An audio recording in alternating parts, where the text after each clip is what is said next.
Hi, my name is Kyle and this is my skills versus capacity vlog. I have chosen to analyse the skill and capacity issues in two movements, the barbell overhead squat and the barbell push press. For each movement and each issue, separate athletes have been used. Athlete A presented with poor execution of the squat. However, this may have been due to limited experiences with the skill prior to this video. Athlete B presented with mobility issues in his shoulder, therefore a capacity issue. Athlete C presented with poor execution of the push press. Again, similar to Athlete A, this may have been due to no experience within the weight room. Athlete D presented with mobility issues in his shoulder, especially in extension of his latissimus dorsi and the use of his internal rotators. However, Athlete D had not long recovered from an injury. First observations are clear that the technique for this movement is incorrect. The athlete has had little to no experience with this movement before and no coaching points were provided prior to being recorded. As can be observed from this plane, her right knee is caving in towards her midline and the depth of the squat is too shallow. You can also see her elbows are not fully locked out, especially on the right side, causing the bar to be lopsided. From observation in the sagittal plane, you can see that the depth is still too shallow. As well as this, the heels are lifting up off the floor, meaning that the pressure is going through the ball of the foot and not through the heel.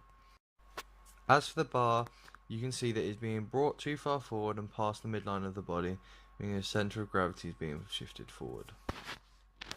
As previously stated, the squat is definitely not deep enough. This is because the knees are too far forward, causing limitations on the stability, mobility and range of motion within the movement. From this, further analysis was needed to determine the cause of the poor form.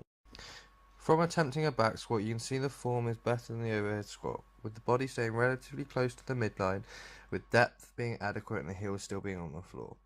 This demonstrates that the hip hinge issue is not the cause of her limitations. Through passive hip flexion mobility, there wasn't any notable limitations in range of motion. The same was observed in the ankle mobility test. In a supported squat, there was no observed issues, and combined with the previous tests, it is likely it is more of a skill issue than a capacity issue. This is further confirmed after some technique-focused practice squats, particularly focusing on the movement patterns involved. This has improved her technique and further practice is required. In summary, Athlete A suffered from poor skill mechanics in the overhead squat movement. However, after testing showed adequate hip and ankle mobility. Also, after observation of her back squat and supported squat, where minimal limitations were found, more cues were suggested to improve overhead squat technique. These cues improved her movement pattern, however more coaching is required to make it match the technical model. Moving on to Athlete B. The athlete struggled straight away with this movement pattern. At first it was believed to be a skill issue, even though the athlete has attempted and has knowledge of this movement. As you can see from further video evidence, the athlete is running out of shoulder flexion about halfway through the descent phase. And due to this, the bar travels forward outside of the midline, adjusting his centre of gravity. Also, as the athlete lands in the end of the descent phase, there is a forward rocking motion as the athlete attempts to stabilise. This suggests an issue with his hip flexion and is further supported by his forward trunk lean as he hits the end of his descent phase. Without further testing, there is no way to know if this is a skill or capacity issue. From observing his back squat, it can be seen that there is no issue with his stabilisation of a bar if in a back squat position. There is also adequate depth.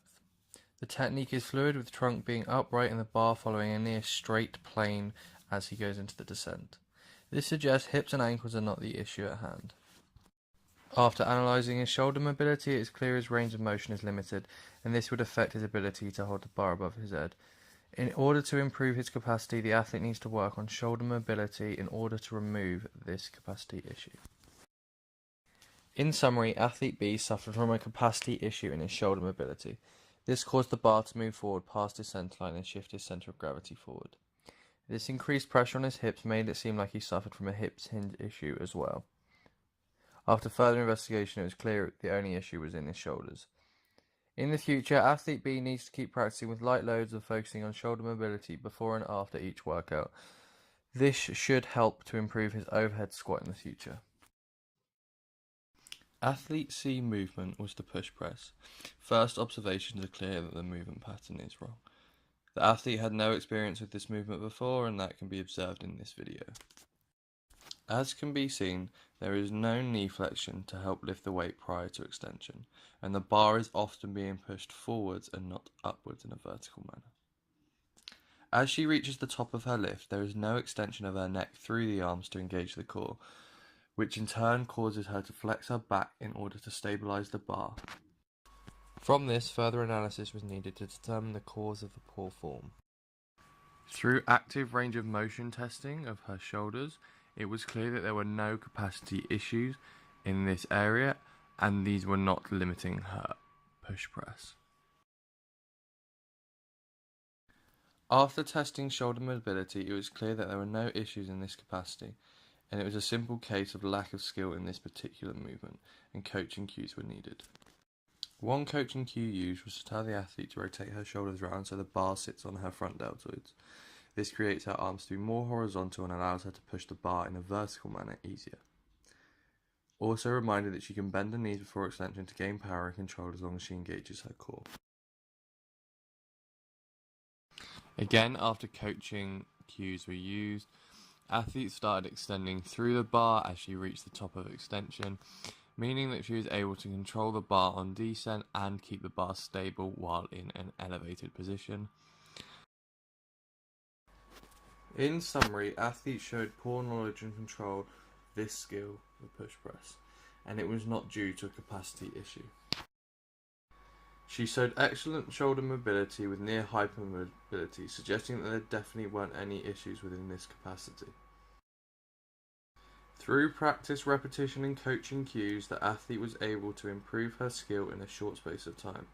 However, more practice is required to improve the skill further. Athlete D's movement was also the push press, and after first observations, it seemed that this movement is nearly correct and there aren't very many issues. However, after closer observation, it can be seen that there is an imbalance in this shoulder press pattern. His left arm is struggling to fully extend and has a slightly different range of motion. However, this can be expected as the athlete stated he had previously been struggling with pain in his left arm while extending above head. There is also issue with the starting position of his arms. As with athlete C, the athlete started with his arms near vertical. This prevents force from being transferred from the body to above head. Through testing of his shoulder mobility and the surrounding muscles to assess the cause of the limitation, it was clear his latissimus dorsi and internal rotators were the cause of his pain and limited movement.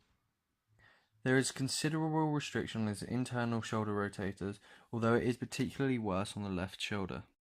This helped identify that it was a capacity issue and not a skill issue with this movement pattern. In the future, to prevent any reoccurrence of injury, athlete D needs to focus on stretching and rolling out his latissimus dorsi. As well as this, he also needs to focus on keeping his internal rotators loose and making sure that they do not tighten up and restrict his movement patterns. To surmise, athlete D suffered from limitations in his internal rotators and latissimus dorsi, and these were causing pain when the athlete reached the end of his push press. After assessment, exercises and rolling were suggested to help with pain relief and to optimize movement for future increased load. Summarizing everything seen in this video, athlete A and C suffered from skill issues due to a lack of experience with the movement patterns of the exercises required. After some basic coaching cues and some demonstrations, both athletes were able to improve relatively quickly. In order to improve even further in these areas, both athletes need to practice the respective skill. Athlete B and D both suffered from capacity issues, specifically shoulder mobility issues in their respective skills. Athlete B struggled with flexion as he hit the bottom of the descent phase, and this caused him to often drop the bar or be very unstable on the ascent phase. Athlete D suffered with tightness in his latissimus dorsi and his internal rotator tendons of his shoulder. This limited his ability to fully extend above his head. After assessment of both athletes, exercises were suggested to improve mobility and improve technique. Thank you for watching my vlog on skills versus capacity in the weight room.